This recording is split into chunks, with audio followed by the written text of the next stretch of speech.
contexto. Pronto, estamos gravando. Então, Luciele Prado vai apresentar para a gente o texto Culturas Infantis, Brincadeiras e Aprendizagem na Pré-Escola. Passo a palavra para a Luciele.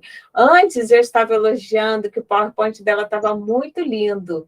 Aí, o que ela falou? Fala aí, Luciele. Por que seu PowerPoint está tão lindo? Porque a própria plataforma, o site é intuitivo, e aí eu digito o que eu tenho que digitar e aparece os layouts lá para eu escolher.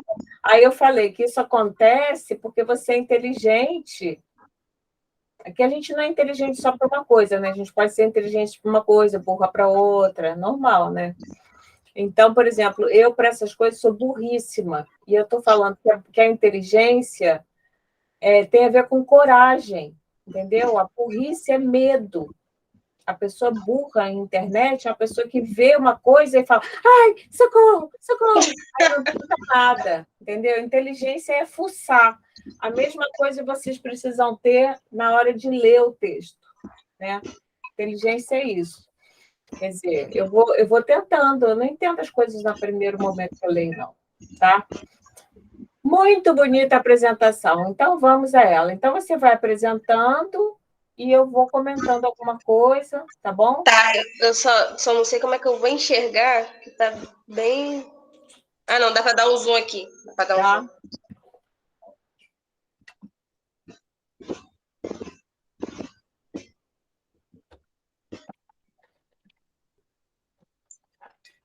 Então, pode ir. Aí, quando você quiser, você fala que eu mudo.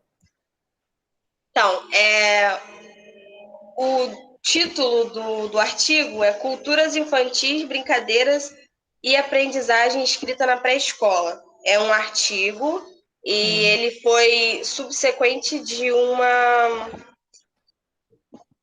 Peraí. Você quer que eu passe? Você quer que eu passe? Não, tô só apresentando o que é. Tá. Esse negócio que você falou subsequente aí ficou muito esquisito. Eu tirei, né? Quando eu revi o seu trabalho. Porque está escrito no texto, subsequente.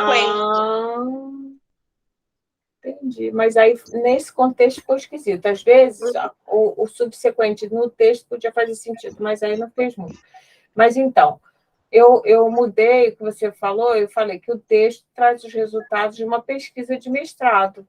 Ou seja, ele foi escrito subsequentemente... Subsequente quer dizer depois, né? Sim. Ele foi escrito a partir de uma pesquisa de mestrado, é isso? Sou muito melhor. Aí, o objetivo dessa pesquisa de mestrado foi compreender as culturas infantis e o ponto de vista delas acerca da aprendizagem, da brincadeira e da aquisição da escrita. Aí eu coloquei ali um conceitozinho de cultura, que a professora falou que ficou bem, né? Cultura significa conjunto de significados partilhados por um determinado grupo social que orienta suas ações e práticas. Então, isso aí é um negócio muito importante, né? Então, a gente sai daquele conceito de cultura como uma coisa no senso comum, de a pessoa é culta porque vai no municipal, porque lê livros, não sei o quê, né? E também sai daquela concepção folclorista de cultura, que diz que cultura é a culinária de uma região, a coisa do jongo. Isso não deixa de ser cultura, mas não é isso que a gente está falando, né? Então, nesse sentido, olha que interessante, conjunto de significados partilhados por um determinado grupo social que orienta as suas práticas, né? Então, a gente, por exemplo, agora, numa hora dessas, né, a gente participa da mesma cultura, eu e você, que é a cultura acadêmica, né? Que orienta a gente como se comportar numa situação dessas que a gente está, que é uma aula na modalidade EAD. Né? Por quê? Porque a gente conhece as regras, a gente podia botar a palavra regras também, um conjunto de regras e significados partilhados. Né? Então, uma pessoa fora do mundo acadêmico não sabe o que significa para a Luciele, né? Depois de uma jornada de muito trabalho, que ela trabalhou hoje, depois ela foi assistir aula na UF, está com o olho todo dolorido, está com problema de olho, de tanto estudar, está cocento, né? E preparar essa apresentação no domingo, né? Depois trabalhar até 3 horas da manhã. Né? Então, um outro grupo cultural falaria assim, caraca, que louca, e depois disso tudo, por que ela ficou no domingo? Por que ela não foi no pagode no domingo? Por que ela ficou fazendo trabalho? Né? Por quê? Porque fazer o trabalho bem feito para a Luciele, que partilha dessa cultura, tem um significado. Esse significado não é próprio da coisa, ele é construído pela gente, que somos os malucos do mundo acadêmico. Né? Outras pessoas, sei lá, de repente teu namorado pode falar assim, a Luciele é louca, gente, fica lá, e depois ela marca com a professora 9 horas da noite, segunda-feira, e a outra é doida também, né? Então é isso. Mas porque a gente está nessa bolha. Cultura tem a ver com essas bolhas que a gente forma, né? Então, fazer parte da bolha, a bolha é uma metáfora muito boa para o conceito de cultura antropológica, né? O que faz uma bolha ser uma bolha? É que dentro da bolha, né, usar máscara tem o mesmo significado, usar a bandeira do Brasil tem o mesmo significado, sabe? Várias coisas têm o mesmo significado para aquela bolha. Eu achei legal essa fala, meu Deus. Metáfora. Essa metáfora da bolha, porque eu lembrei dos acontecimentos atuais, né? Que só quem estava dentro da bolha da galera que estava pedindo intervenção, que estava achando realmente que aquilo fazia total sentido, que todas as notícias que estavam chegando para eles eram reais, e a gente que estava fora da bolha deles, tipo assim, cara, como assim você pode acreditar nisso, sabe? Mas os que estão fora, os que estão nessa bolha, olhando para a gente, não existe ninguém fora de bolha. Em alguma bolha a gente está. É outra bolha. É uma outra bolha, que a gente também fica presa nela e fica achando que a vida é aquilo, entendeu? Mas, na verdade, isso tudo são construções culturais. A gente é que Ai, meu Deus, peraí. A gente é que contou essa historinha, né?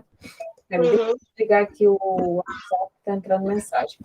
Então, essa ideia é muito legal. Então, de novo, eu estou insistindo nisso, eu quero que vocês aprendam nessa disciplina, né? Esses conceitos básicos do que é cultura, do que é identidade. Então, identidade é aquilo que faz a gente ser igual aos valores, a gente comungar com os valores de uma determinada bolha. Aí Peraí, deixa eu falar mais uma coisa. Ah, tá. Então, e a alteridade é o quê? A alteridade é a distância que existe entre uma bolha e outra bolha. Essa distância é intransponível. Ai, meu Deus do céu. Chegando mensagem? Eu pensei que eu tivesse apagado aqui. Pronto, acho que agora... Mas para mim não aparece nada. Então tá bom. Entendeu? Então, essa distância. E aí, como é que a gente vai lidar com isso? Nesse caso aqui, ela está falando de quais bolhas? Quais são as duas? Fala. A bolha dos adultos e a bolha das crianças. Muito bom. Que menina inteligente. Eu não tinha parado para pensar nisso, até coloquei essa frase. Eu admiro a sua inteligência, sabia disso, Luciele? É verdade, eu acho. Tem vários, vocês têm muitos que eu admiro muito. Eu vejo e falo, gente, que elegante a maneira da pessoa pensar. Entendeu? Pensar ser inteligente não tem nada a ver com saber mais ou saber menos. Tem pessoa que sabe muito e não é inteligente. Ser inteligente é capaz de pegar as coisas e você já está, rapidamente, você já usou aí o negócio. Fala, o que você achou de legal? Eu coloquei ali, você já havia parado para pensar sobre culturas infantis? Porque eu me coloco nesse meio, a gente não para pensar assim, poxa, eles são um grupo, né? Eles são seres pensantes, eles interagem entre si. E, E assim, tem seus códigos particulares isso. e excluem os não adultos e estranham os não adultos, né? Acham estranho os não adultos. Falam assim, gente, tem uma alteridade entre os adultos e os não adultos. Assim como a gente olha, ai, criança é muito doido mesmo, não sei o quê, eles também acham a mesma coisa da gente. Aliás, eu me lembro quando eu era criança, eu achava os adultos estranhésimos. Eu ficava com medo porque quando eu era criança, eu via muito as mulheres lavando louça, cozinhando o tempo todo. E eu ficava assim, gente, será que quando eu for adulta eu vou parar de brincar e eu vou ficar só lavando louça? E realmente foi o que aconteceu, porque eu só vivo lavando louça e cozinhando. Pobrinha. Aí, então é isso, no texto ela, acho que é uma mulher, não me atentei, desconstrói muito isso que essa imagem que a gente tem da criança, sabe, como só uma receptora de cultura e não alguém que faz essa cultura. Que produz, né, cultura. Isso é muito legal. Isso aí você pegou uma coisa principal do texto. Posso passar, então? Pode. Tá. Aí, coloquei aqui que a pesquisa se passa em uma escola do Rio Grande do Sul, com foco em um grupo de 9 crianças. Ela explica lá direitinho que ela explicou para todas as crianças que elas estavam numa pesquisa como que funcionava e explicou para os pais, assinaram os termos, tudo certinho. E acho que os professores também assinaram os termos que eles são citados. Termo de compromisso, de Isso. livre participação, de consentimento. E ela também falou para as crianças que eles podiam desistir a qualquer momento se não se sentissem à vontade. Eu achei isso muito legal, porque são crianças de 4 a 5 anos. Como é que você chega e fala, olha só, eu estou fazendo uma pesquisa com você, e se você não quiser mais, você pode... Eu não conseguiria imaginar antes desse texto que a criança ia entender, mas depois de tudo que ela falou, assim, realmente faz todo sentido a gente respeitar. Olha como a gente desvaloriza as crianças, né? Sim, a gente faz parecido com os grandes navegadores quando olhavam os índios pela primeira vez, né? Eles não têm barba, eles não têm língua, eles não têm Deus, eles não têm cultura, são assim uns incivilizados, né? Tem gente que olha para a criança desse jeito também, né? De uma forma que a Emília Ferreira vai chamar de adultocêntrica, adultocentrismo, né? A gente achar que a cultura adulta que é a certa e que é o centro de tudo. Na verdade, é o centro de tudo, né? Mas as crianças também têm sua lógica, sua maneira de lidar com o tempo. Eu me lembro esse lance do tempo, gente, eu achava tão doido, os adultos estavam correndo, as crianças são muito mais meditativas, né? Assim, Sim. eu ficava às vezes só, eu tinha uma brincadeira que era de ficar fazendo as coisas assim pequenininha, aí ficava assim olhando as coisas por aqui, ficava viajando assim, entendeu? Parecia que eu estava maconhada. Eu ficava ali olhando as coisas e tal, e os adultos, vamos, come, anda pro banho, faz dever, né? E criança tem uma coisa assim muito mais poética, né? De lidar Sim. com o mundo. Inclusive, saudade de ter esse tempo. De vez em quando tem que fazer, né? Tem que curtir um pouquinho. Aí coloquei uma parte do texto que aqui.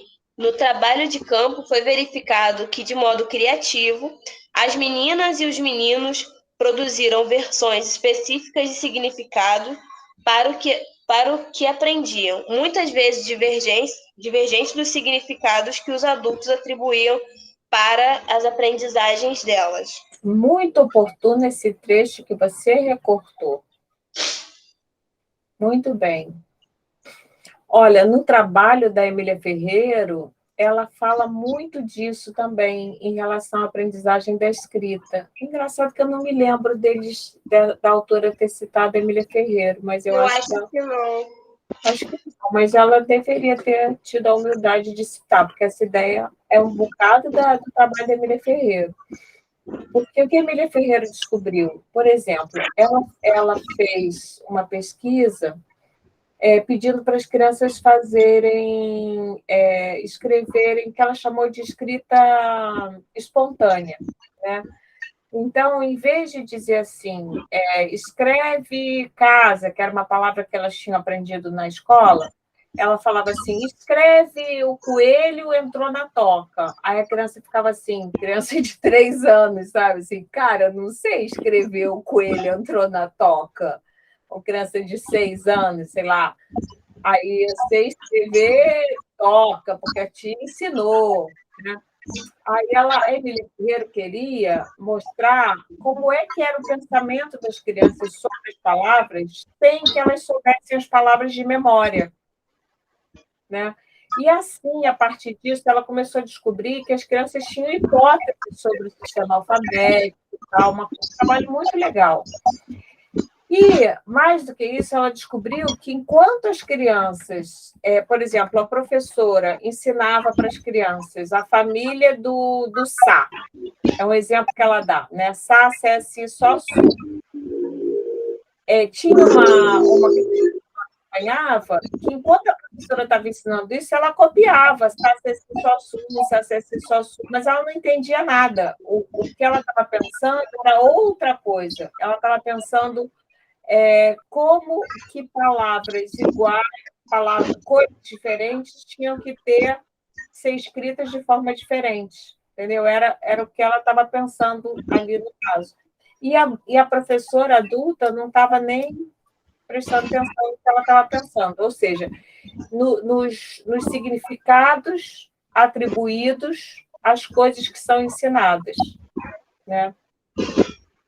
Porque a Então, gente ensina numa finalidade e eles acabam pegando aquilo e entendendo de fazendo outros usos daquilo.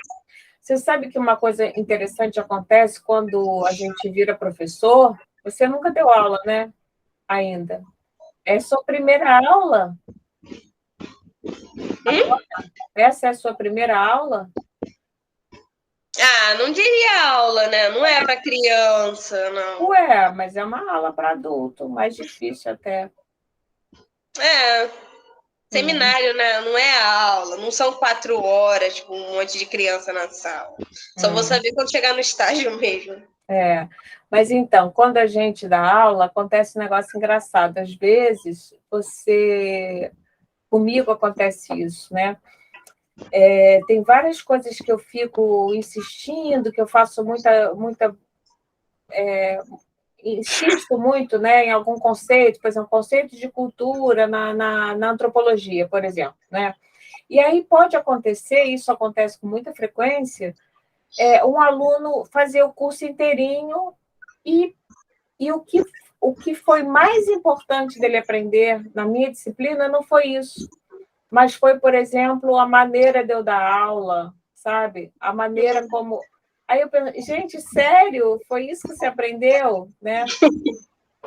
A gente não tem muito controle a gente tenta, né, controlar tudo, mas a gente não tem muito controle. O que o outro vai fazer com aquilo que a gente ensinou, a gente não sabe muito bem.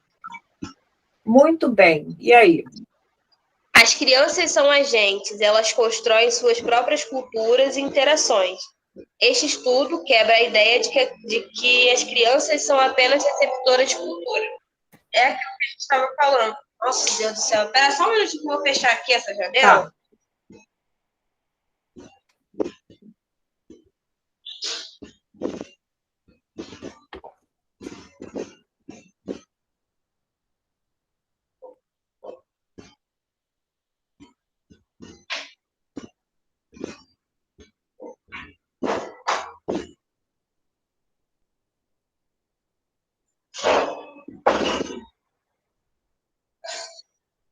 Pronto.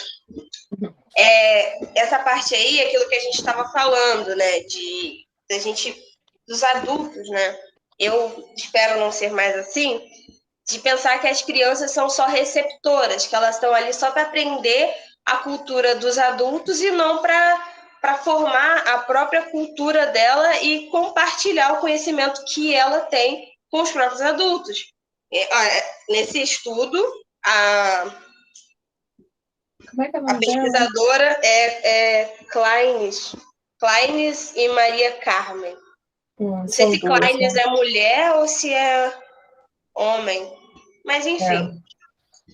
Esse estudo aqui, a gente aprende com a criança, porque ela pega falas de crianças, de como elas aprenderam,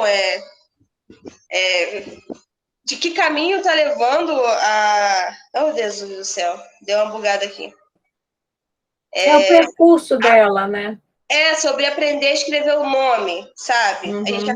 Aqui a gente acaba aprendendo com elas, e não só elas aprendendo com a gente, com os adultos. E é bem isso. Pode passar.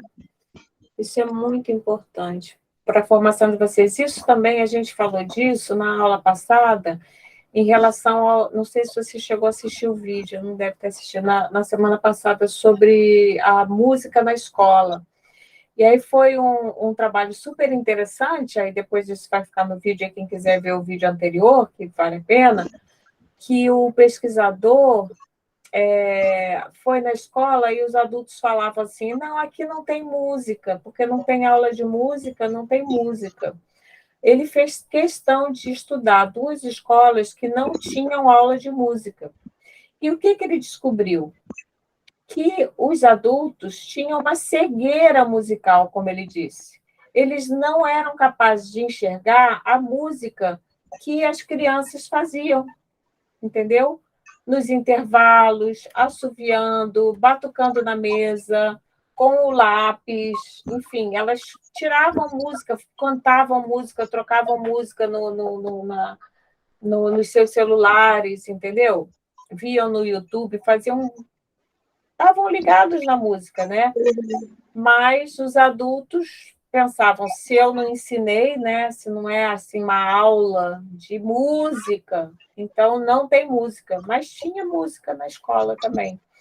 Isso não quer dizer que a gente não vai ensinar nada para as crianças, né? Mas perceber que elas também têm sua produção cultural.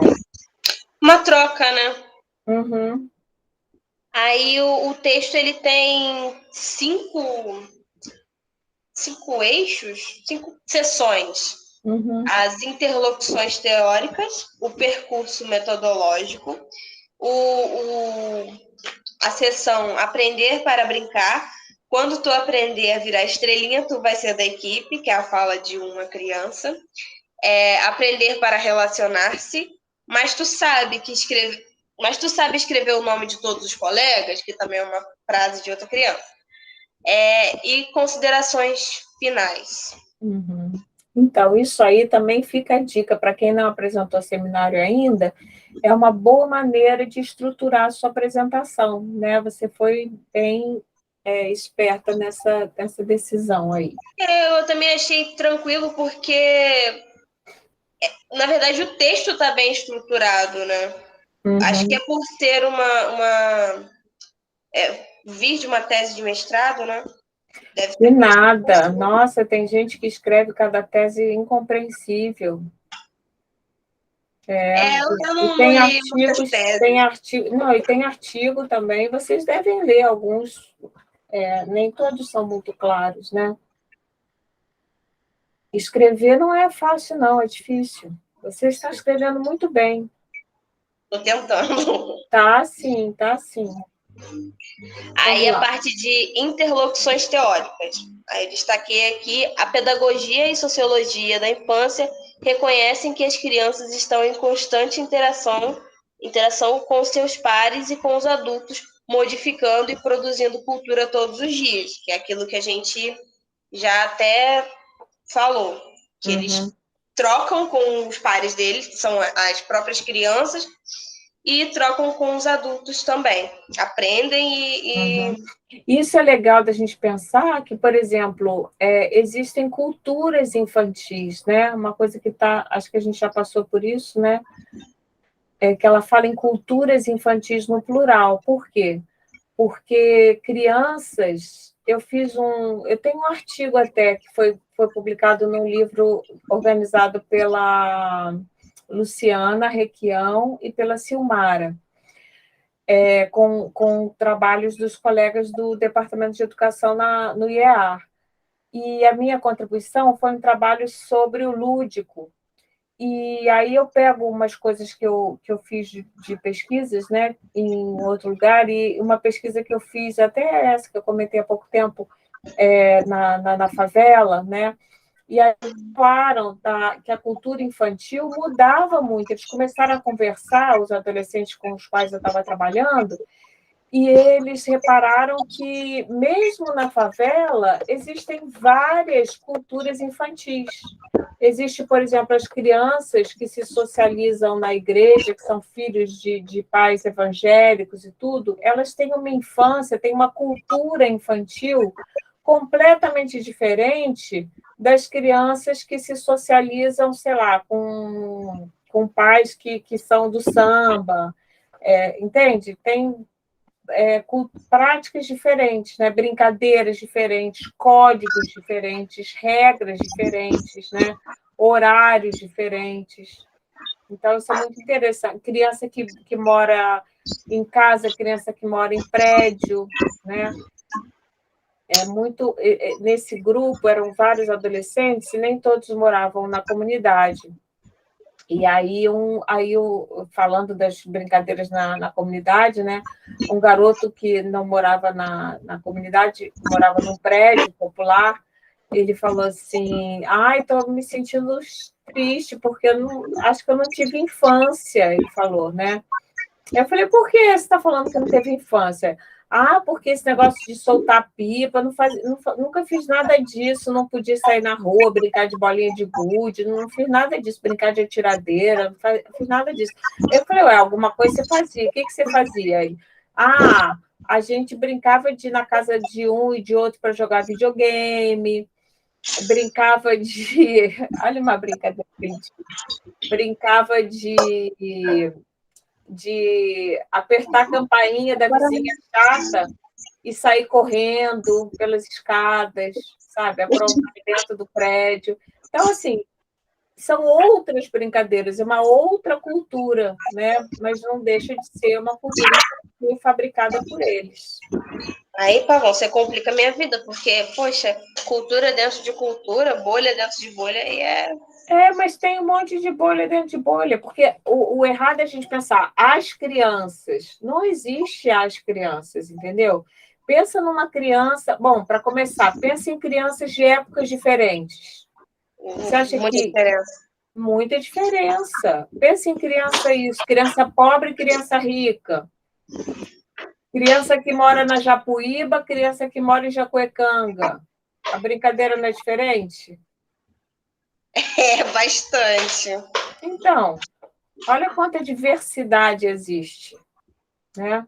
Então, para a gente ir rompendo com aquela ideia de cultura ligada ao folclore, né? A cultura dos caiçaras, por exemplo. Isso é uma coisa muito artificial, né? Dentro dos caiçaras vai ter também, com certeza, os caiçaras que não querem mais ser caiçaras, os caiçaras que moram no continente, os que já se mudaram da ilha para o continente, enfim, tem milhões de.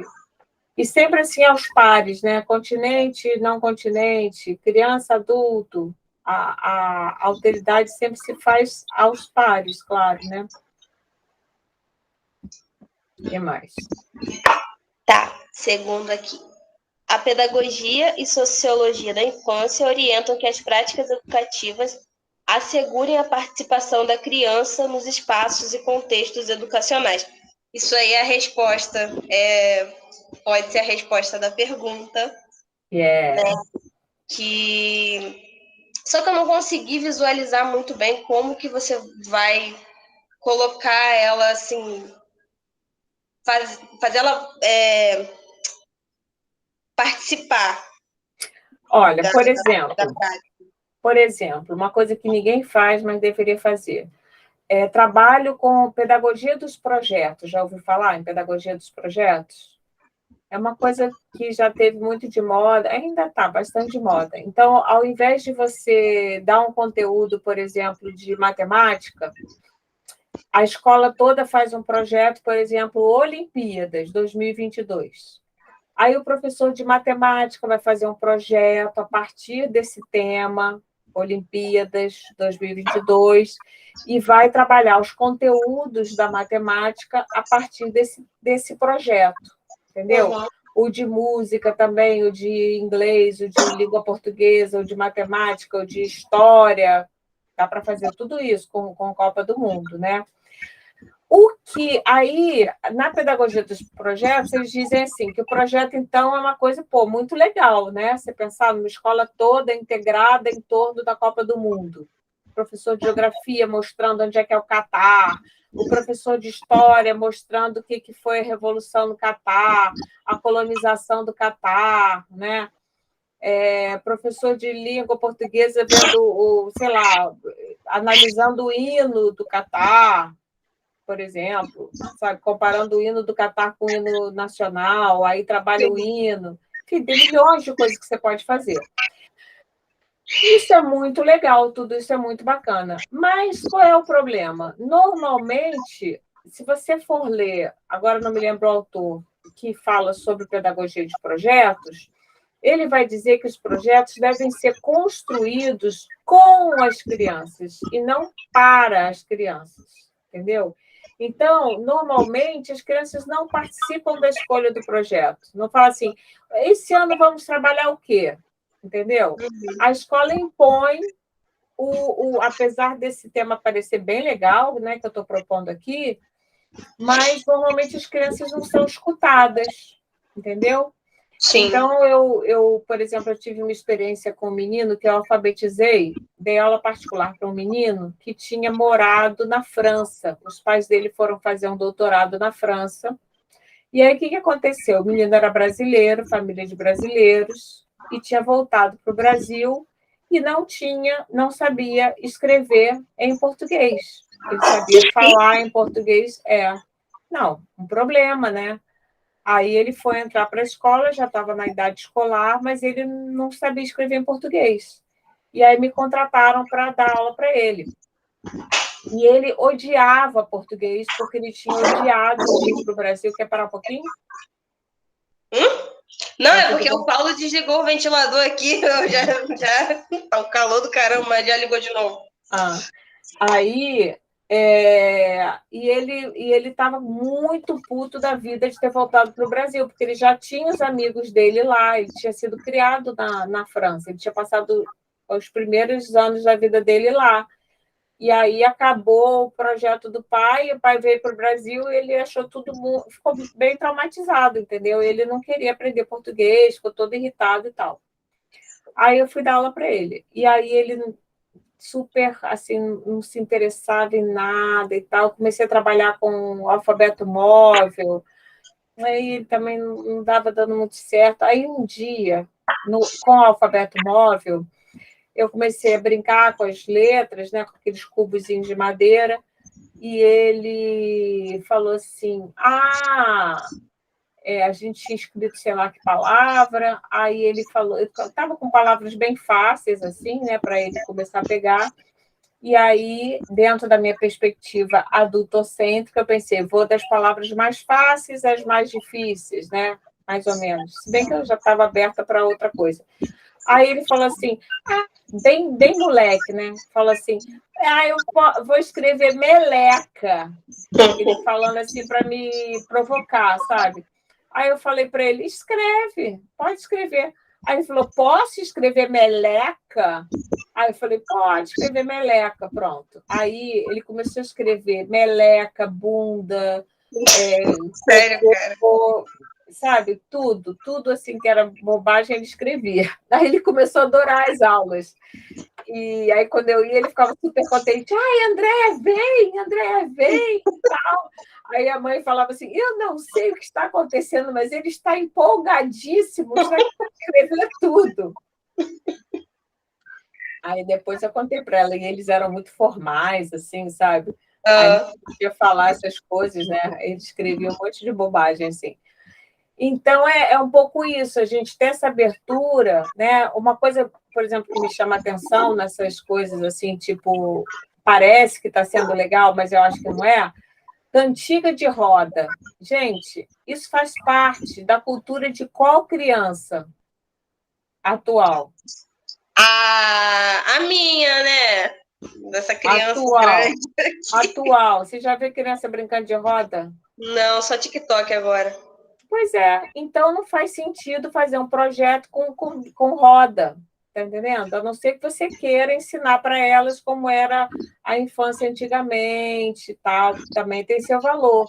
Mas escutar a criança é escutar o TikTok, né? E aprender com elas. Como é que é isso? E como é que você escreve aí? Por exemplo, essa coisa da produção escrita, né? A criança está no celular, ela está lidando com o sistema de escrita alfabética o tempo inteiro. Como é que ela se vira para fazer uma busca? Né? Como é que ela sabe escrever sexo com 5 anos de idade, que todas as crianças já sabem, para Eu acho fazer busca? que tá bem, eles estão bem decorebas. Assim, eles percebem o formato da palavra, sabe?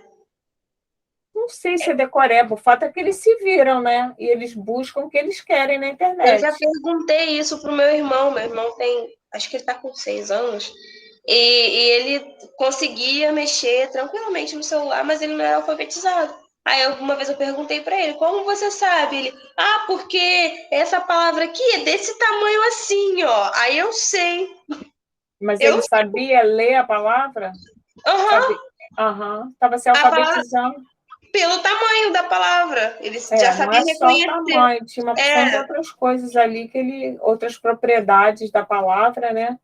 Que ele já era capaz de perceber. Então, o que acontece? Esse seu irmão, por exemplo, vai para a escola, a professora ignora esse conhecimento que ele adquiriu sozinho, quer dizer, sozinho não, interagindo através da sua cultura infantil, que passa pelos TikToks e pelos celulares. Entendeu? E a gente vai ignorar? Não pode. Né? Tem que parar com esse negócio de roda, achando que, sei lá, não sei. a criança Ué, cheia de tédio lá. não tem que ver o que eles gostam. Aí, a partir daquilo que eles gostam, a gente pode buscar outras coisas, né, e tal, mas tem que ver isso. Bom, o que mais? Último tópico desse slide. Carvalho e não sei se é Foch ou Foch, Acho que é foto. em 2017 propõe o termo pedagogia do cotidiano para se referir às experiências vivenciadas por bebês e crianças em creches e pré-escolas. Que ele fala que é importante a gente frisar essa pedagogia do cotidiano, dar mais atenção a ela. Que é isso que a gente está falando, né? Que as crianças estão vivendo. Né? Uhum. Exatamente, cotidianamente, né? E eles vão inventando, né? Tem uma porção de brincadeiras, se você pensar nas brincadeiras mesmo, que acabam. E outras brincadeiras são inventadas constantemente, constantemente. Quer dizer, são exemplos de cultura sendo construída, sendo produzida pelas crianças, né? Então, por mais que tenham brincadeiras que os adultos apresentam para as crianças, né? Independente dessas brincadeiras, as crianças criam brincadeiras elas próprias, entre elas, né? Então é importante a gente observar isso. Ficou tão bonitinho. Também achei, eu fiquei parada nesse slide um tempão. Nossa, como que eu fui capaz de produzir isso? Muito legal. Aí, tá. Corsaro. Ela cita bastante esse. O Corsaro é um autor que eu sempre botava na minha bibliografia dessa disciplina. E nesse período, acho que foi o primeiro período que eu não botei o texto do Corsaro. porque já tem um monte de aula do Corsário, mas se vocês quiserem ver, nos outros períodos, tem um texto do Corsário que é sobre o trabalho de pesquisa com crianças, né? Ele é um pesquisador muito importante, uma referência muito importante na sociologia da infância, tá? E dos trabalhos de etnografia infantil. Então, se vocês tiverem interesse, né, nessa aula que eu dei, né, sobre o Corsário, tem, inclusive, eu peguei foto dele, para vocês verem como é que ele é um cara, assim, super simpático. Então, tá online? Tá lá no canal. Uhum. Então tá bom. A citação é: as crianças aprendem criativamente informações do mundo adulto para produzir suas culturas próprias e singulares. Defino cultura de pares como um conjunto estável de atividades e rotinas, artefatos, valores e interesses que as crianças produzem e compartilham na interação com seus pares. Olha que definição linda. Tá vendo? Olha como aquela definição lá na frente se encaixa perfeitamente aqui. O que é cultura? Entendeu? São esse conjunto estável de atividades e rotinas, artefatos, valores e interesses que as crianças produzem e compartilham na interação com seus pares, significa entre elas. Então, por exemplo, a cultura de descobrir os palavrões, né? Tem uma fase que um grupo de crianças fica naquela, né? Bunda, cocô, peru, não sei o quê, buceta, fica falando um monte de coisa que às vezes eles nem entendem bem, né? Mas aquilo é compartilhado por eles têm interesse real nisso, né? Eles têm interesse nisso, então eles vão fazer brincadeiras com essas palavras, mesmo que eles não entendam ainda muito bem, eles vão testando para ver se conseguem entender o que significa, né? Eles vão brincando com essas palavras, né? Então, as crianças aprendem criativamente informações do mundo adulto para produzir suas culturas próprias e singulares. Então, a criança escuta, né, os palavrões, por exemplo, né? Escuta. Mas ela vai se apropriar dos palavrões de uma forma diferente que os adultos. Né? Às vezes ela nem sabe que é alguma coisa. Ela está pensando ali, né? Mas ela pode fazer um outro uso. Pode, sei lá, às vezes faz música, né? Fica repetindo aquilo. Faz, sei lá, poesia até, né? É muito legal. Eu lembrei de cultura de brincadeira. Aqui no Morro da Cruz, tinha uma brincadeira, menina pega menino, já ouviu falar? Não, como é? Eu também nunca tinha ouvido falar dessa brincadeira. Eu cheguei lá, acho que já estava no terceiro ano, e o pessoal assim, vamos brincar de menina pega menino. E era uma coisa do colégio, sabe? Todo mundo sabia o que era o menina pega menino, ou menino pega menina, e só eu não sabia. Aí eu falei, porque você não era daquela bolha. Eu não era daquela escola. No primeiro dia eu fiquei perdida. Depois, aquilo já sabia o que era menina pega menina. Sempre que chegava alguém novo, você não sabe o que é? Vamos aprender a brincar. Eu não sei se a brincadeira ainda existe lá, se passaram mesmo de geração para geração, mas acho que é uma boa... Bom exemplo. É, muito bom. Ter curso metodológico é uma outra seção. Isso. O desenho metodológico proposto para a pesquisa com crianças, assumido nessa investigação, foi artesanal, ou seja, construindo-se no campo, na relação, observação e participação das crianças. Ou seja, elas focaram, né, totalmente na criança. Né, Eu entendi que elas não planejaram muito, mas primeiro fizeram o trabalho de campo e depois tentaram estudar aquilo que elas captaram. Não, eu acho que o próprio trabalho de campo, esse conceito de desenho metodológico, eu gosto muito de usar esse termo, desenho metodológico, porque é como se fosse, assim, por exemplo, o modo de fazer de uma receita, de bolo, por exemplo, né? tem um desenho, uma coisa que você faz assim, ó, primeiro você quebra os ovos, depois faz isso, depois junta as claras, depois bate as gemas, depois bate o açúcar, depois faz isso, assim, um percurso. Né? Ela chama ali em cima a sessão, elas, né, chamam de percurso metodológico. Então, qual é o caminho que foi criado para entender o que elas estavam querendo entender, que eram os significados que as crianças davam para as aprendizagens, para as brincadeiras, né? E para o que mais?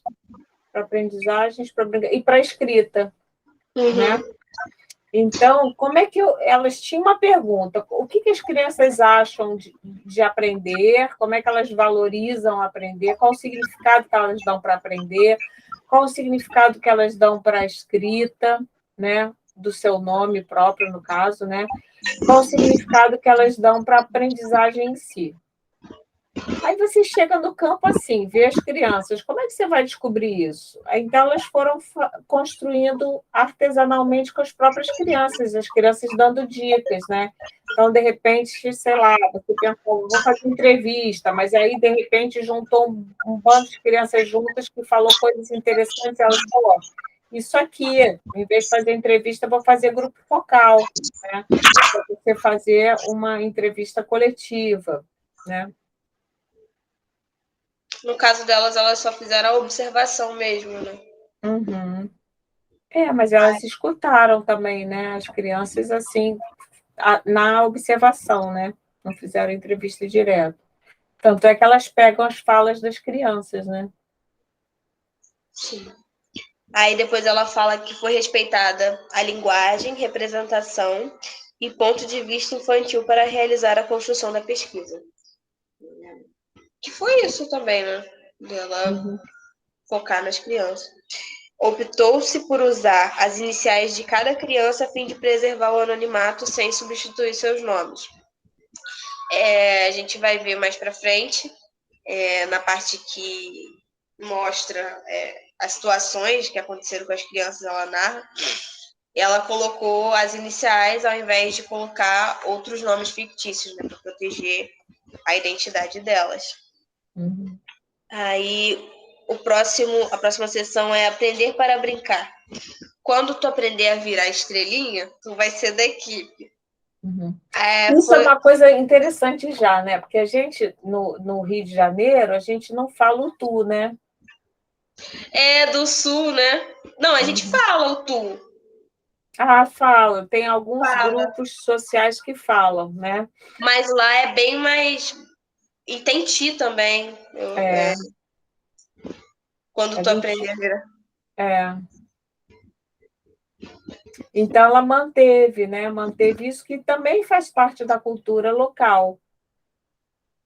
Sim, Aí é uma cultura, é uma bolha maior, né? Mas mesmo essa bolha maior, que a gente fala assim, os cariocas falam de tal jeito, depende do carioca, né? Depende muito, depende de qual setor socioeconômico, qual setor cultural, qual local que mora. Vai ter outras maneiras de falar. Fui de excursão lá para o Rio, no terceiro ano do ensino médio. Chegou lá, tava um pessoal das escolas do Rio mesmo. No caso, acho que era uma escola de periferia, as crianças que estavam interagindo com o pessoal da minha escola.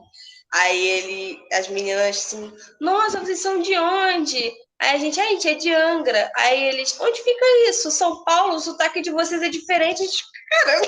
Olha só.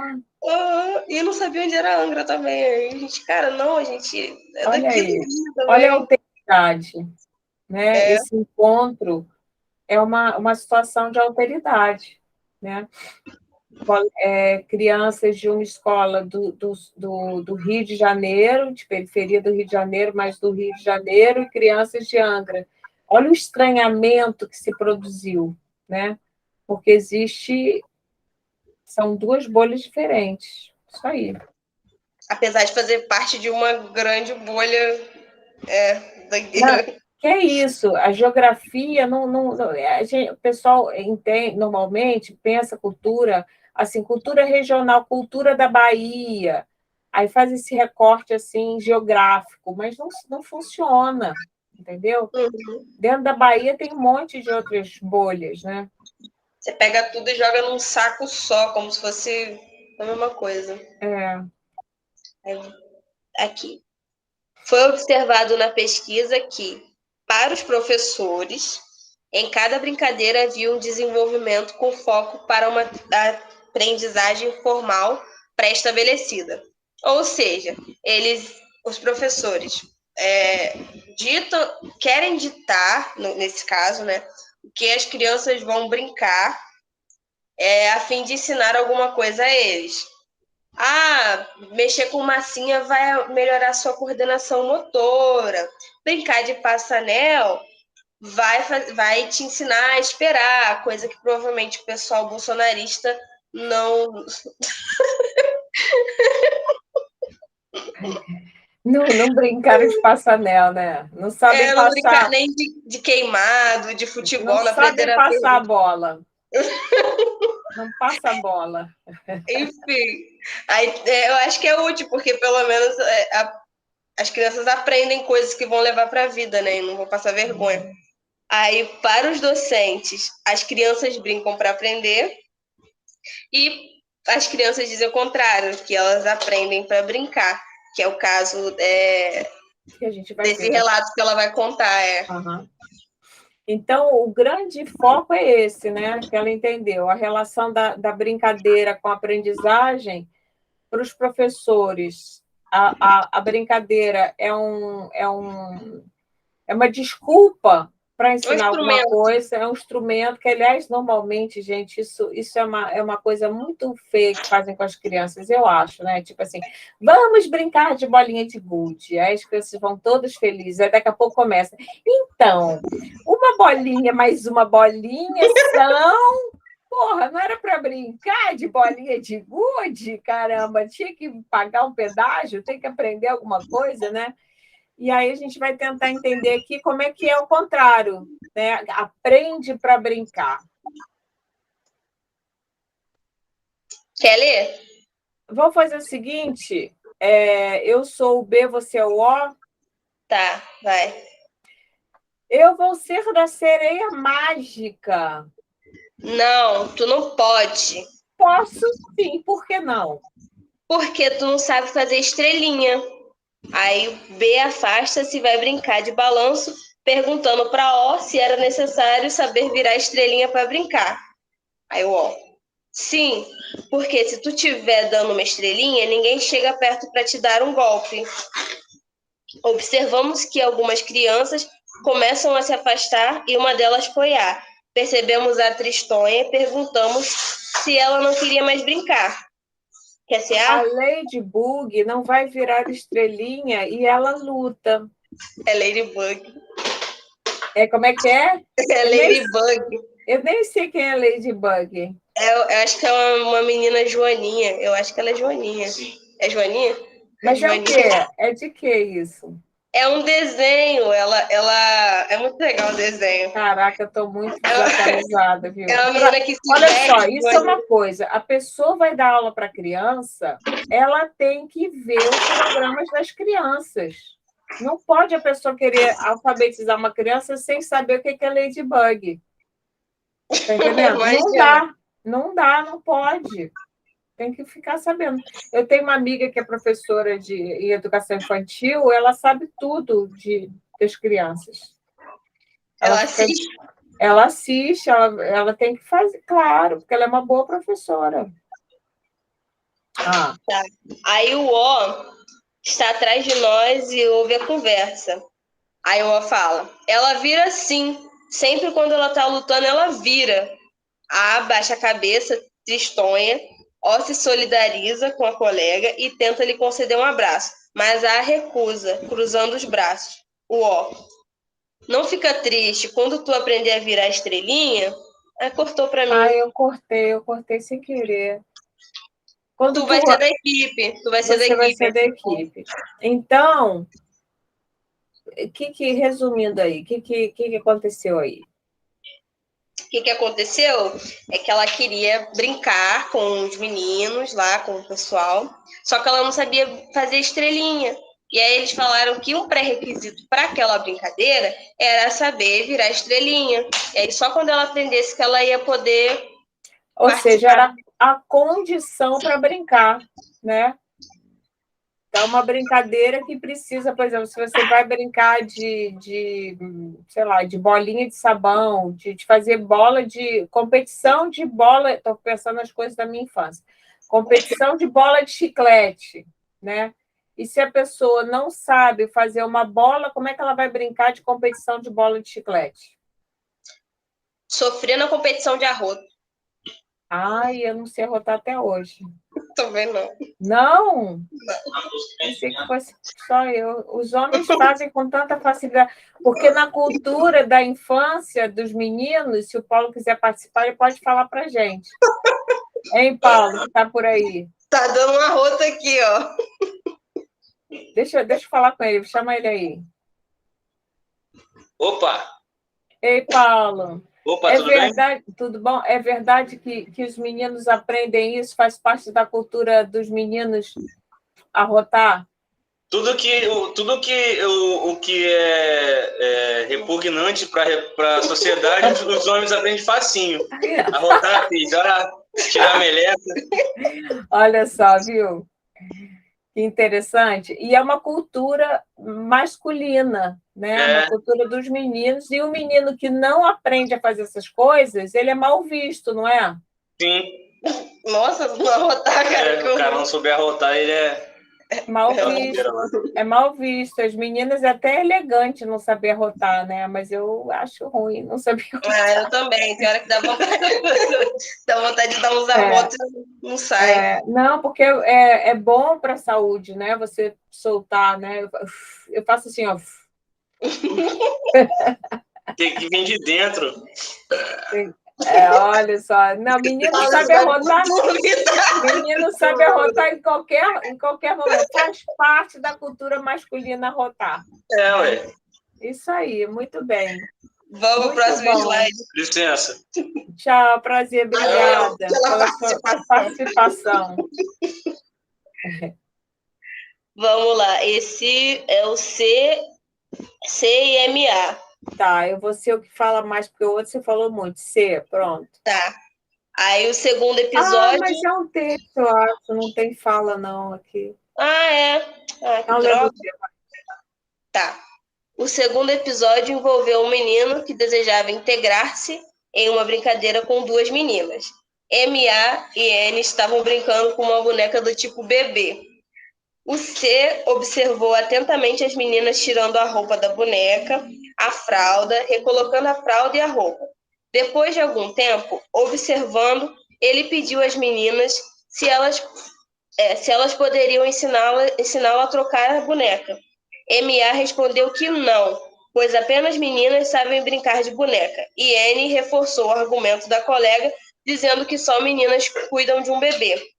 C, em uma distração delas, pegou a boneca e correu. As meninas retiraram a boneca dele e, como se quisessem definir o afastamento do colega da brincadeira, colocaram-na nos braços de outro colega, o N, pedindo a ele que cuidasse e não deixasse ninguém pegar. C pegou outra boneca e tentou colocá-la nos braços de MA, como um convite para brincarem juntos. Mas a menina rejeitou e ele desistiu. Poxa, eu fiquei com tanta pena do C, coitado. Coitado, né? E essa foto que você achou foi ótima. Esse menininho tá muito fofinho, né?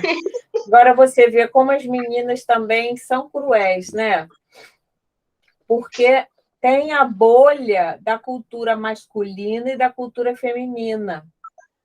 Né? Isso é muito importante, inclusive para a coisa de gênero, né? Que a gente já viu em algum outro texto atrás nessa disciplina. Então, assim, uma menina, por exemplo, que gosta de fazer coisas de menina, ou um menino que gosta de fazer coisas de menina, é complicado, porque ele é rejeitado. Você vê aí, o preconceito não veio de nenhum adulto, veio das próprias crianças, né? Por que ele não pode brincar? Não tem nenhum adulto nessa cena, né? Foram as próprias crianças que falaram, não, aqui é só menina. né? Acontece bastante mesmo. Mas eu fiquei, assim, é uma coisa que veio de fora, né? Que elas devem ter observado na família delas e é isso. Os meninos não podem brincar de boneca. E ela fala no texto depois que é engraçado que só as meninas podem brincar de boneca, mas elas entregam a boneca para ser protegida por outro menino, como se... Esse detalhe também foi interessante, né?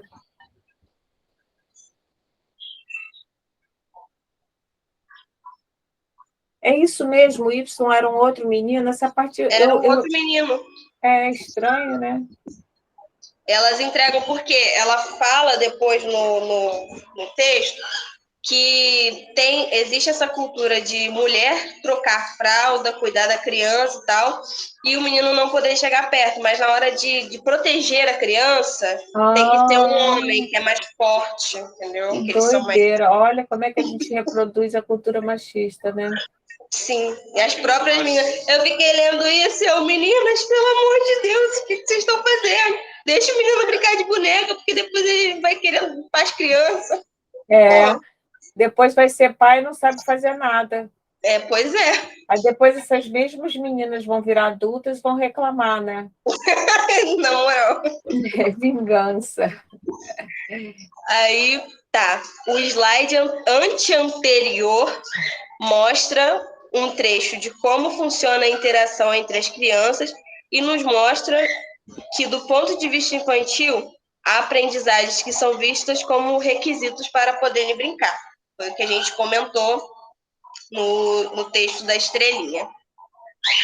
Em ambas as ocasiões... E nesse do bebê também, né? Sim. Não, porque para ele brincar, ele tinha que saber trocar a fralda, e ele não sabia. Não? Eu não sei se é uma questão de saber ou uma questão de gênero.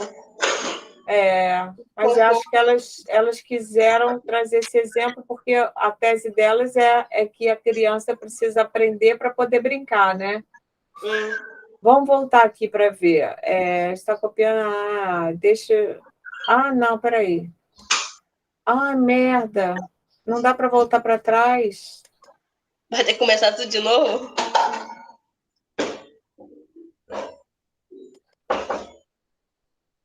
Tudo bem.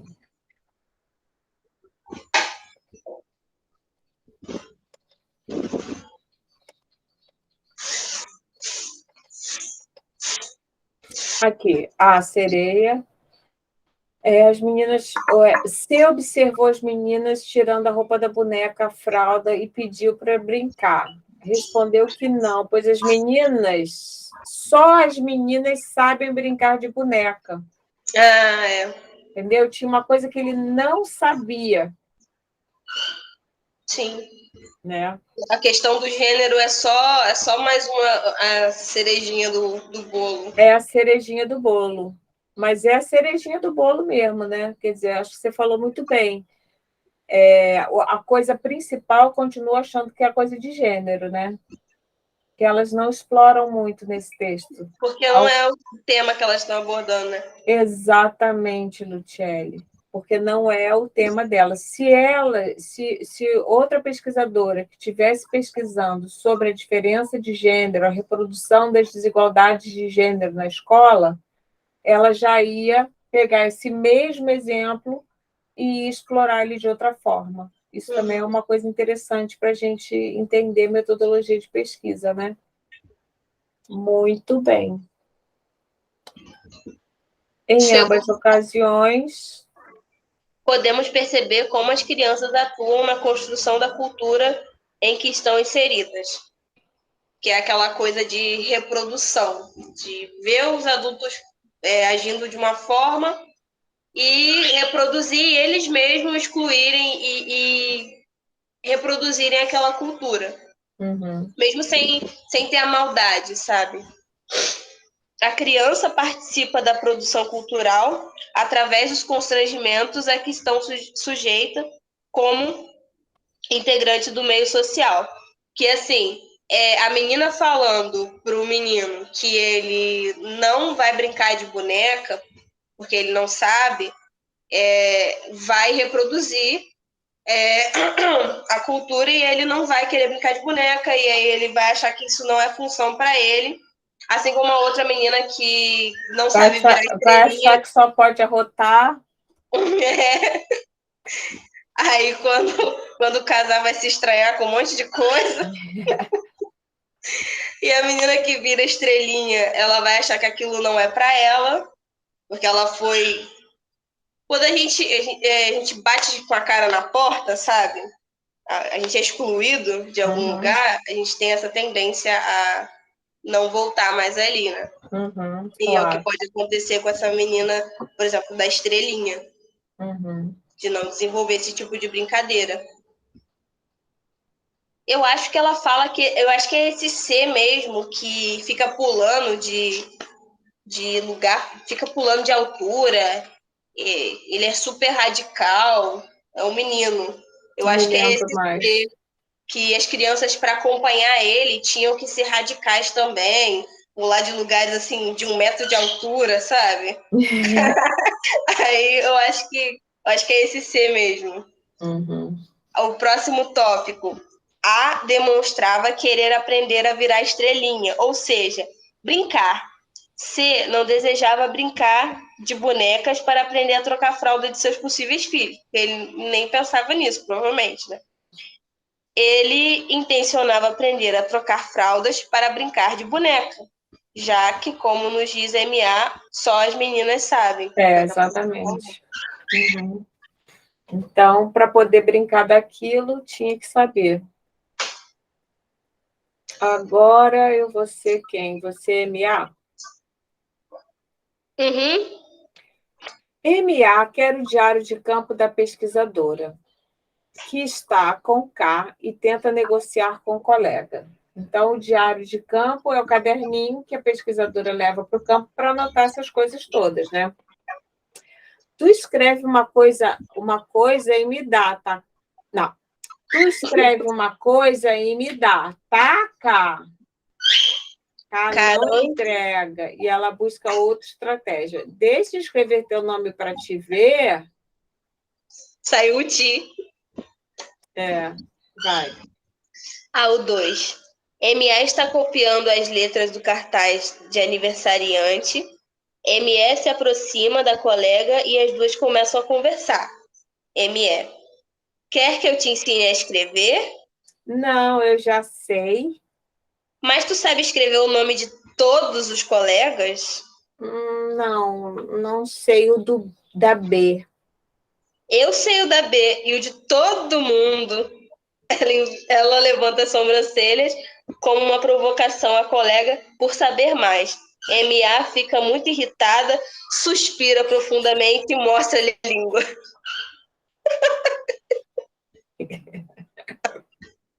Ótimo. 3. É certo que... Excerto. É uma parte. Tá. ME escreve seu nome e mostra para a professora. Vai, professora. Muito bem, ME. Parabéns. A menina volta sorridente, vai até o painel de chamada, pega o peixinho com o nome do K, da B, da A e da A. Ela escreve todos os nomes e volta a mostrar para a professora, que elogia novamente. Que sem vergonha, né? Só para provocar. Criança é ruim, né? Tem gente que fala que criança é tão bonzinho, mentira, criança é uma peste. Só para provocar a pobre da criança que não sabia escrever ainda. Tadinha. Você mudou também, né? Não é? Acho que sim. Barbosa e Delgado afirmam que o ato da escrita é um ato criativo, singular, para além da reprodução do que já foi escrito pelos adultos. E por essa perspectiva é possível perceber que o que há de paridade entre os excertos exibidos exibidos. Engraçado, eu nem sabia que era com o C, excerto. Eu falo assim, excerto, depois eu até vou procurar essa palavra.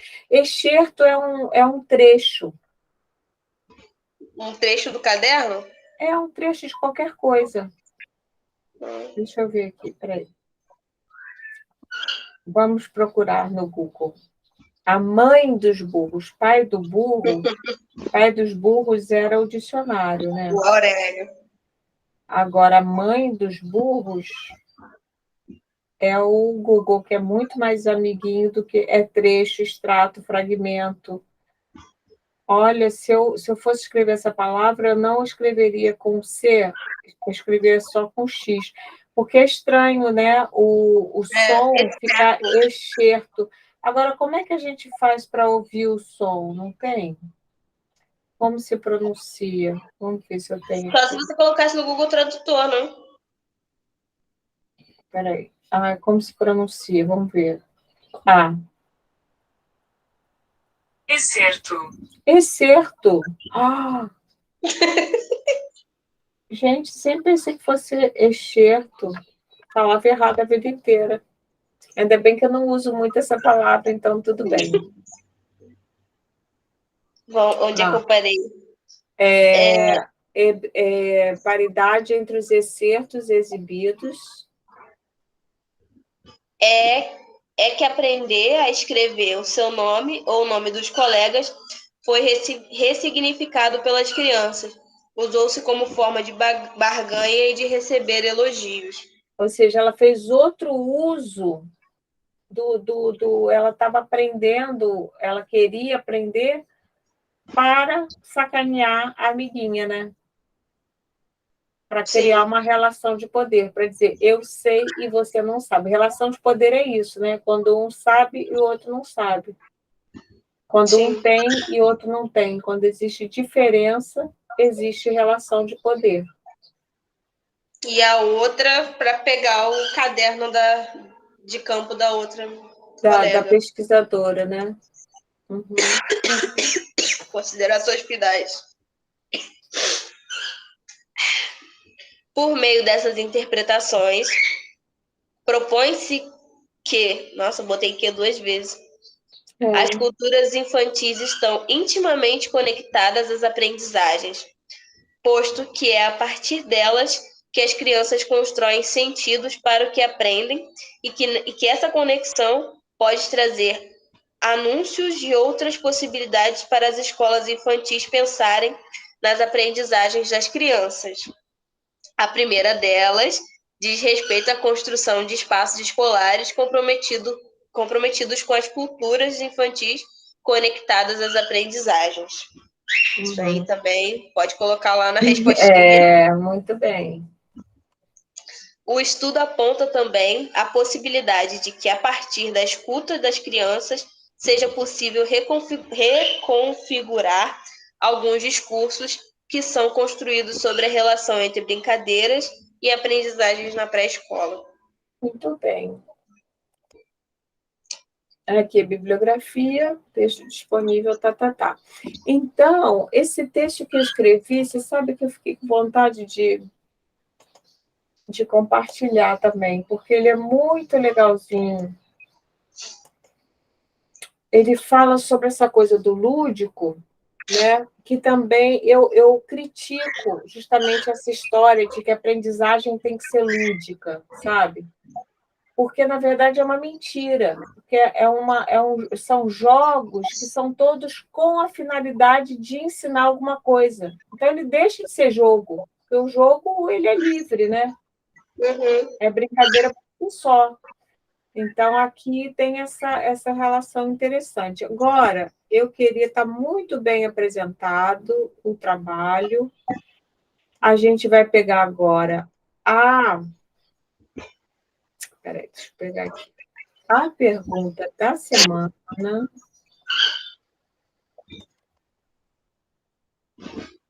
E vamos tentar ajudar os colegas a fazer a pergunta da semana. Deixa eu...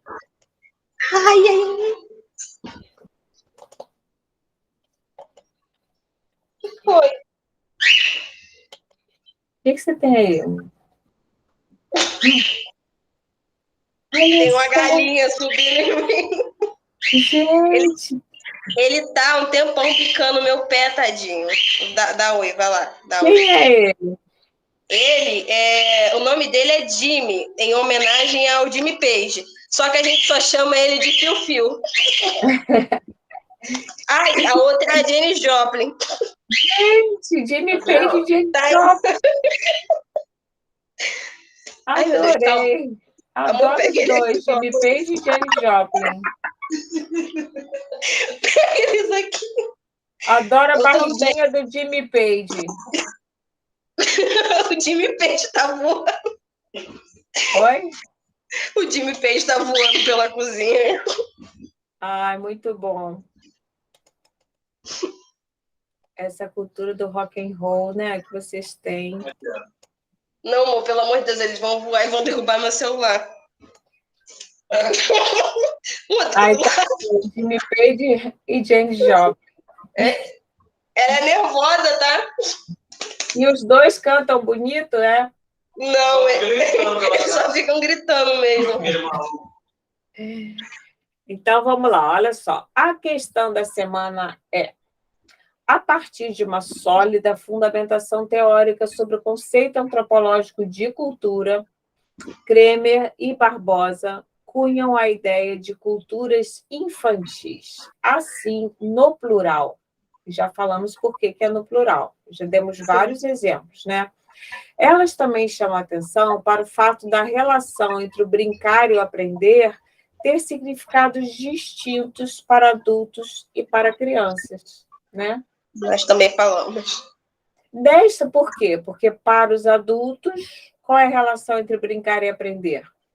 Brincar, as crianças brincam para aprender e para as crianças, elas aprendem para brincar. Muito bem. Desta contextualização teórica, elas analisam e comparam os diferentes usos sociais da aprendizagem. Olha que interessante. Então, elas não querem saber a aprendizagem, quer saber o uso social que as crianças fazem sobre o nome próprio, sobre a aprendizagem do nome próprio, que é exatamente aquele trechinho onde MA e ME conversam, né? E ME sacaneia MA, não é isso? Isso. Com referência a essa discussão teórica e esses diferentes usos da escrita do nome próprio, aponte de que forma a antropologia pode auxiliar a prática pedagógica na pré-escola. Quer falar alguma coisa sobre isso para seus colegas, Luciane? Oh, Deus, dá uma ampliada aí para mim. Tem como? Você já falou em já deu várias dicas ao longo, né? É porque assim eu fico nervosa. Com referência a essa discussão teórica e esses diferentes usos da escrita do nome próprio, aponte de que forma a antropologia pode auxiliar a prática pedagógica na pré-escola. Oh, Deus, professora, me dá uma luz aí, senão eu não vou conseguir começar a falar, Você não. falou um monte de coisas ao longo, falar isso aí serve para pergunta, isso aí serve para pergunta. Né? Qualquer dica é escutar as crianças, né? Basicamente é isso, não é? Antropologia ensina a gente a quê? Vai ensinar o pedagogo a quê? A escutar, entendeu? Porque pedagogo adora ensinar. Ensinar, falar pelos cotovelos, né? O que o pedagogo... Qual é a grande contribuição da antropologia? É fazer a gente escutar, entender a cultura dos alunos, entender por que eles colam, entender por que eles faltam à aula, entender por que eles brincam, entender por que... Entendeu? A gente entender o que significa as coisas que os alunos fazem, se a gente escutar os alunos em qualquer etapa da educação, né? O pedagogo vai ser, qualquer professor vai ser um professor melhor, né? Quer ver, por exemplo... Eles participarem também, né? Fazer eles participarem, você vai fazer eles se interessarem mais, se você souber o que eles gostam, né? Por exemplo. Então, seria você conhecer cada aluno que você tem e tentar tornar a sua aula interessante para todos eles. Sim, conhecer a cultura deles, né? Conhecer a cultura deles, respeitar. Então, por exemplo, ficar impondo que que as meninas devem deixar os meninos brincarem de boneca pode ser uma violência simbólica, entendeu? É ruim? É uma violência simbólica. Por E se quê? eu chamar Porque ela para conversar? aí é diferente. Aí você bota uma vaselina e faz a violência simbólica de leve. Então, deixa seu coleguinha brincar de boneca. Poxa. Mas no fundo, tanto de um jeitinho ou do outro, o que você está fazendo? Você está querendo alterar a cultura do outro, entendeu? Você não está aceitando a cultura do outro. Você não está aceitando que as meninas excluem os meninos, né? E faz parte da pedagogia não aceitar as coisas mesmo, entendeu? Eu só gosto de falar isso para a gente desconstruir essa ideia de uma pedagogia que aceita, que escuta o outro. Não pode ficar escutando também assim. Vai deixar a criança ser machista? Não, a gente tem que educar. Tem que educar, tem que interferir ali mesmo, falar nada disso, pode brincar sim. O Carlinhos vai brincar de boneca também. Se ele não sabe trocar, ele vai aprender. Vamos nessa. Não, o melhor de tudo é que você fala, né? Ah, pode brincar de boneca sim. Aí o menino vai lá e brinca de boneca, chega em casa. Ô, pai, hoje eu brinquei de boneca porque a tia mandou eu brincar. Aí dá problema também, é. Pois é. Aí você já está querendo educar todo mundo, tá vendo? Quer educar a família do garoto também. Né? Aí dá um problema. Então, esses conflitos entre essas bolhas, eles vão ter sempre um problema na alteridade, né?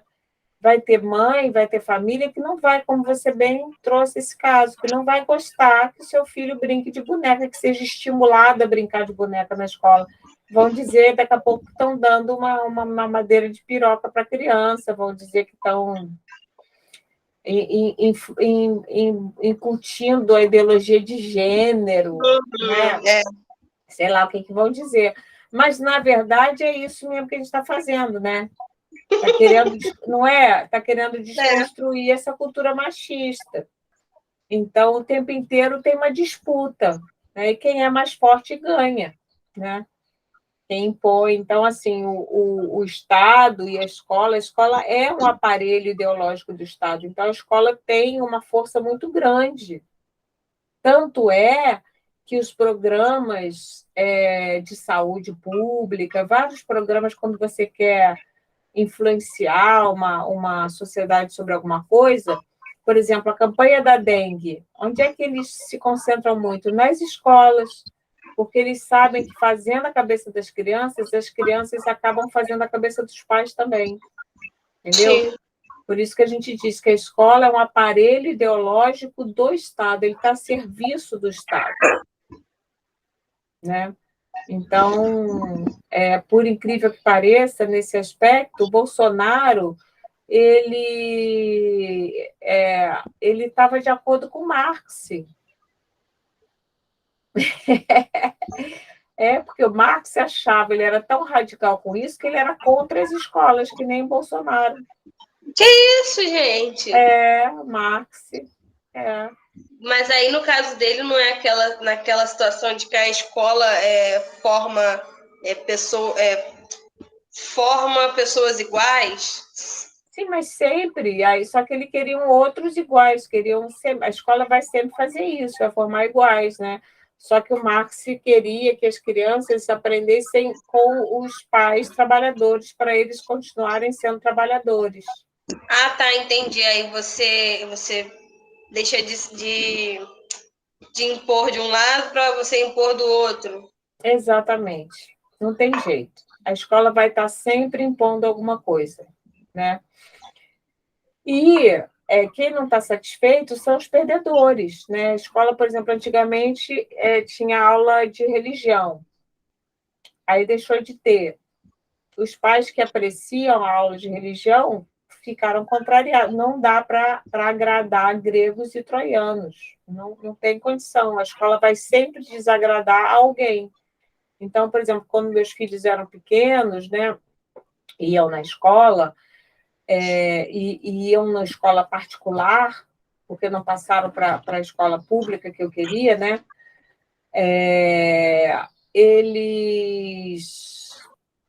A escola, esse negócio que me incomodava muito, a escola tratava a gente como cliente, porque estava pagando a escola, né? Tinha desconto lá, porque meu marido era da universidade, mas tinha, enfim, pagava.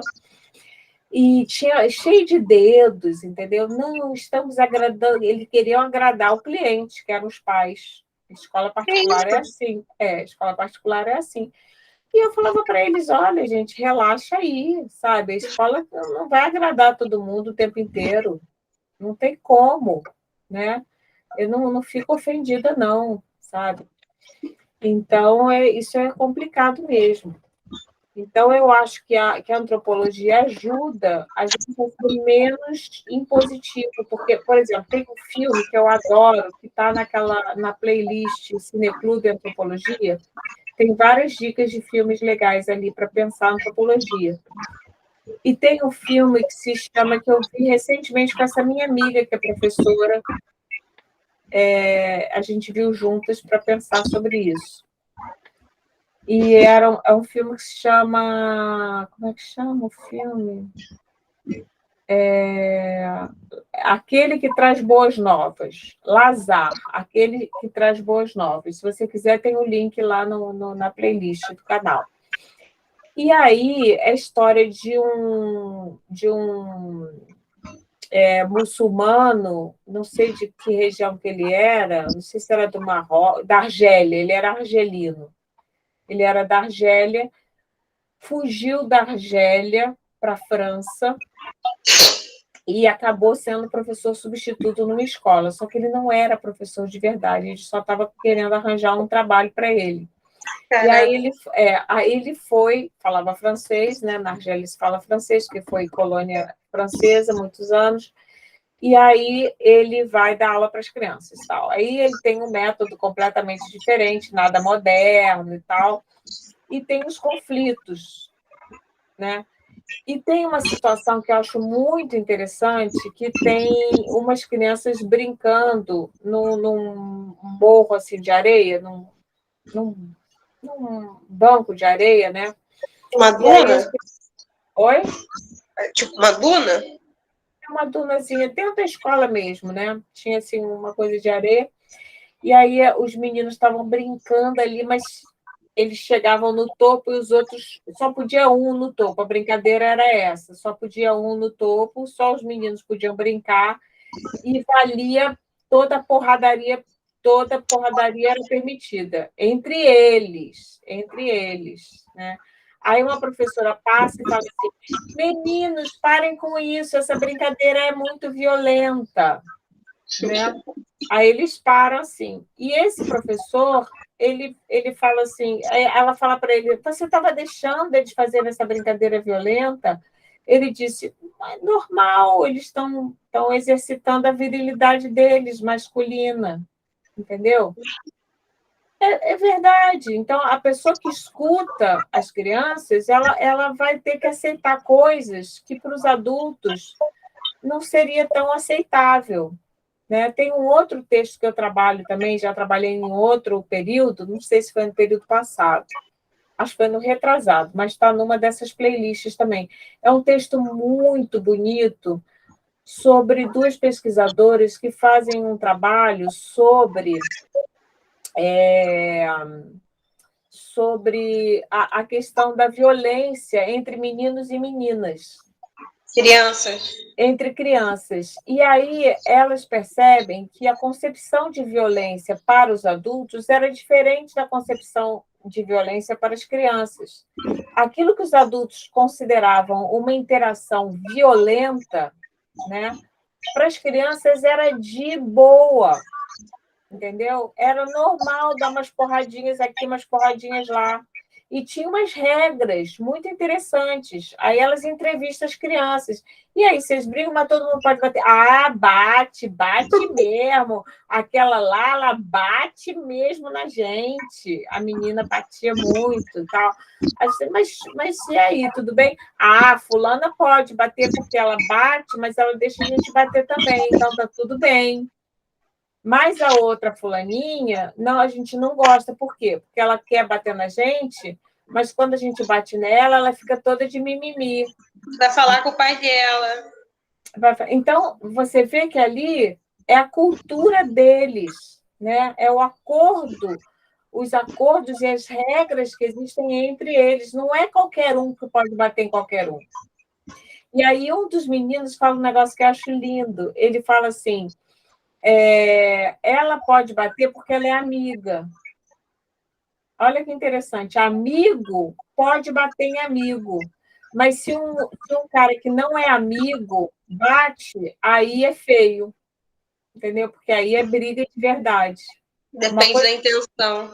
Exatamente. Uma coisa é a lutinha. Então, você começa a perceber que você não pode tornar a escola um lugar politicamente correto, onde todos os meninos vão ser obrigados a brincar de boneca também. Vai ter um monte de menino que não quer brincar de boneca, caramba.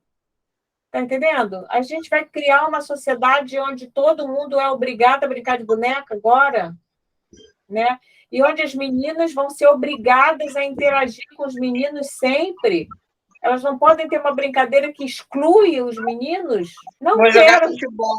Não quero. Não, na nossa brincadeira de futebol não entra menina. Aí a escola politicamente correta vai... Não, a menina tem que entrar, não sei o quê. Essa escola está faltando antropologia, né? Ela está querendo intervir, mas não está querendo escutar a cultura das crianças. Mas você não acha que a cultura começa pelas crianças? Que a gente pode mudar certas coisas que estão erradas através das crianças? Senão essa coisa vai ficar se repetindo para sempre. Não, com certeza, eu acho sim. Olha só a minha posição. A gente está pensando na relação. Essa pergunta, ela pede isso, né? Qual é a contribuição que a antropologia pode dar para a prática pedagógica? A prática pedagógica qual é? Ensinar coisas é transformar o outro. A gente quer transformar, a gente quer colonizar o outro. Quer acabar com o machismo, quer acabar com a discriminação, quer acabar com o bullying. Justíssimo. Isso está certo. Isso é pedagogia. Pedagogia quer ensinar e mudar o outro. Ela não quer respeitar o outro. Ela não quer respeitar o outro que é um brigão e que implica com todo mundo. Não, ela quer dizer que você não pode brigar, você tem que segurar sua onda, não pode ser como você é. Isso é pedagogia. Não pode comer com a mão, não pode fazer xixi no chão, entendeu? Não pode ficar peladão, não pode morder o colega, não pode nada disso. É um processo civilizatório. A pedagogia está interessada no projeto civilizatório. Só que, se a gente faz isso com uma pegada da antropologia, né, podendo também permitir certas coisas, escutar por que eles fazem isso, entendeu? Descobrir que nem toda brincadeira, nem toda violência, que para um adulto seria uma coisa muito violenta, para as crianças não é. As crianças têm disponibilidade, acham de boa dar um soco aqui, um soco lá. Uma coisa que a gente não entende dentro dos nossos códigos adultos, né? Eu não posso conversar com você lá no IEA e, de repente, você vem, me abraça e, de repente, me dá um soco na barriga. Se você fizesse isso, já pensou? Eu ia falar, é loucona essa daí, né? Não pode fazer isso, né? Mas, de repente, em algum grupo, isso não só é aceitável, como é bem-vindo, entendeu? E a gente sabe, você é da cultura do rock, né? O rock punk, por exemplo, tem o A roda punk é sinistra. A roda punk, pessoal, e aquilo não só é aceito, como é legal. Entendeu? Então, já pensou você ir numa roda punk e falar, gente, não é legal brigar, vá se fuder, minha senhora, vá para sua sala de aula. Já vi pessoas assim, já. Ai, derrubaram cerveja em mim. Vai brincar de outra coisa, então, porque a brincadeira de punk é assim, né? O pombo é assim, brincadeira de roda punk. Entendeu? Então, assim, entre uma coisa e outra, a ideia não é que a antropologia vai colonizar a pedagogia, porque aí a gente não ensinava nada, né? As crianças chegariam grosseiras na escola e sairiam também, não ensinava a escrever também, porque deixava cada um tem sua coisa, não precisa escrever, tem oralidade, não. Pode ser assim, conta com o dedo, não. Tem que aprender a escrever, tem que aprender a escrever os números, não vai ficar a vida inteira contando nos dedos, entendeu? A pedagogia ensina as coisas, mas poder escutar e respeitar, em alguns momentos, balancear, sabe? A questão é o manejo. Não pode ficar o tempo inteiro, porque quando você fala assim, troca, tem uma troca, um aprende, outro ensina, mas também uma troca. Não, essa relação ela é desigual. A relação entre crianças e adultos é desigual sempre. A relação entre professores e alunos é desigual sempre. Então, essa coisa do amor freiriano, isso não existe. Entende? Existe uma aproximação disso, a gente tenta um pouquinho assim, né? Mas chega no Vamos Ver, a professora de antropologia não admite outro conceito de cultura que não seja antropológico. Entendeu? E não admite mesmo. Por quê? Porque vocês estão aqui para aprender o conceito antropológico de cultura. Não pode continuar dizendo que cultura é regional, que são os hábitos e costumes de um povo. Não pode mais dizer isso depois de uma disciplina de antropologia com a professora Andréa Pavão, pelo amor de Deus, porque senão eu bato em todo mundo que fizer isso. Entende? Então, essa coisa impositiva, que é própria da pedagogia, interventora. A pedagogia é uma prática de intervenção. Tanto é que a gente chama intervenção pedagógica. A pedagogia é intervencionista, né? A antropologia não. A antropologia não interfere. A antropologia quer escutar. Pode bater? Pode soco no olho? Pode. Pode. Se for meu amigo, tudo bem, soco no olho. Você fica, sério? Que estranho. Mas o antropólogo só fala que estranho e respeita. Entendeu? Tem gente que come com a mão. Interessante, né? Então, a gente saber essas coisas, escutar, é muito importante, tá? Então, na pré-escola, é isso. Mais algum comentário? Já são 11 horas, e nossa aula foi grande, né, Lutinha? Foi. A gente começou o quê? Umas 9h30? Sei lá, a gente fala pelos cotovelos. Então, tá bom. Então, vamos dormir, que já é tarde. Ficou uma aula muito legal. Muito obrigada, Luciele. Parabéns com a participação do Paulo, a participação do Jimmy Page, da Jenny Joplin, que deram ainda uma cancha para a gente, né? Tá tudo muito legal. Fechamos, então. Muito bom. Um beijo, querida. Obrigada. Parabéns pela sua leitura, que foi muito boa, e a apresentação muito bem preparada, muito bem apresentada. Obrigada. Beijo. Boa noite. Boa noite, beijo. Tchau.